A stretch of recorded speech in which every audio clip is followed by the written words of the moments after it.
बनते जी, सारू मारू की जो पहाड़ियाँ हैं उसके बारे में कुछ बताइए हमें। पूरी दुनिया की शास्ता महाकारुणिक बुद्ध परम श्रद्धेय बाबा साहब डॉक्टर अम्बेडकर को नमन करते हुए, भारत के महान भिक्षु परम श्रद्धेय भिक्षु डॉक्टर करुणाशील राहुल को नमन करते हुए आप सभी के लिए मंगल कामनाएं। ये जो सारू मारू की जो ये पहाड़ी नहीं, यहाँ बहुत सारे भिक्षु उस समय में रहते हैं, ऐसा यहाँ महसूस हो रहा है। ये जो छोटे छोटे हमें उनके स्तूप दिख रहे हैं, ये यहाँ पे अरहत भिक्षु जैसे यहाँ रहते थे, यहीं पे उन्होंने अपने अंतिम सांस ली, उनका परिनिर्वाण हुआ और फिर यहीं पे उनका संस्कार हुआ। तो उनकी जो अस्थियां हैं वो ये रखी हुई हैं। तो इस वातावरण को देख करके, यहाँ का जो इतने स्तूप हैं, इनको सबको देख करके ऐसा लगता है कि यहाँ बड़ी मात्रा में भिक्षु रहते होंगे और ये पूरा का पूरा क्षेत्र एक बौद्धमय क्षेत्र होगा।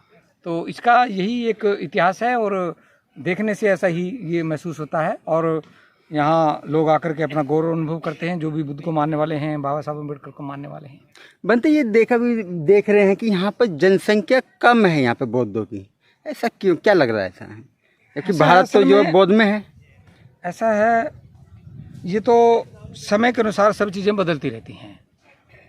एक समय ऐसा था कि पूरा देश बौद्ध में था, पूरी दुनिया में सर्वश्रेष्ठ व्यवस्था थी और पूरी दुनिया भारत में ज्ञान लेने के लिए आती थी।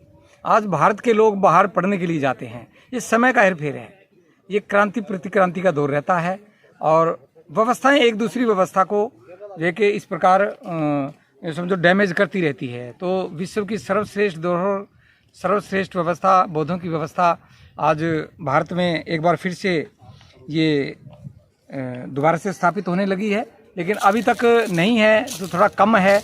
तो उसके अपने कारण हैं, और कोई ऐसी बात नहीं है कि भाई नहीं है, बिल्कुल नहीं है, कम ज़्यादा हो सकती है। लेकिन आज भी देश में लगभग 100 करोड़ से ज़्यादा लोग बुद्ध को मानने वाले हैं और बाकी जो नहीं मान रहे वो भी इनकार नहीं कर रहे हैं। बुद्ध से किसी को कोई इनकार नहीं है, बशर्ते कि बुद्ध की बात रखने वाले लोग इस तरीके से बात रखे जाएँ कि भिक्षु इस प्रकार के हों जो सिर्फ इसी के प्रचारक बने हैं। भिक्षु संस्कारकर्ता बनेंगे तो फिर बुद्ध की स्थापना नहीं होगी, धम्म की स्थापना नहीं होगी। बहुत सारे कारण हैं इसमें।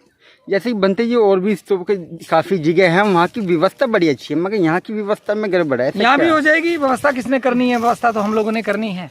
यदि भिक्षु यहाँ आते जाते रहेंगे, उपासक भी आते जाते रहेंगे, तो और जैसे जैसे उपासकों को पता चलेगा कि ये हमारे पूर्वजों की गौरवशाली व्यवस्था है और ये हमारे पूर्वजों के त्याग, उनके ज्ञान, उनकी उच्च परिकाष्ठा, श्रेष्ठता की उच्च परिकाष्ठा का प्रतीक है, प्रचायक है, तो वो आएंगे और इसको समझेंगे। आज नहीं तो कल समझेंगे। और इसके लिए श्रद्धेय भिक्षु डॉक्टर करुणाशील राहुल बौद्धों की जो अपनी व्यवस्था बनाने का प्रयास कर रहे हैं, क्योंकि अभी तक देश में बौद्धों की व्यवस्था नहीं है।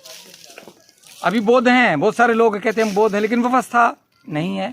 तो व्यवस्था बनाने का प्रयास है। जैसे जैसे व्यवस्था बनती जाएगी और कुछ लोग इस पे काम करते जाएंगे, तो ये निश्चित तौर पे ये तो ज़्यादा मुश्किल काम नहीं है, क्योंकि ये तो यहाँ की प्रॉपर्टी है बौद्ध धर्म, तो इसलिए इसमें ज़्यादा समय नहीं लगेगा। तो अब आखिर सवाल है कि बौद्ध जितने बौद्ध हैं उनको आप क्या संदेश देना चाहते हैं इस धरती पर? बस संदेश तो यही है कि वो अपनी विरासत को समझें और जो ये चीवर है, इस चीवर को समझें। ये सिर्फ शरीर ढकने का मात्र नहीं है, ये हमारे पूर्वजों के ज्ञान, उनका त्याग और उनकी विश्व में जो श्रेष्ठता थी, वो उच्च परिकाष्ठा की थी, उसका परिचायक है, उसका प्रतीक है।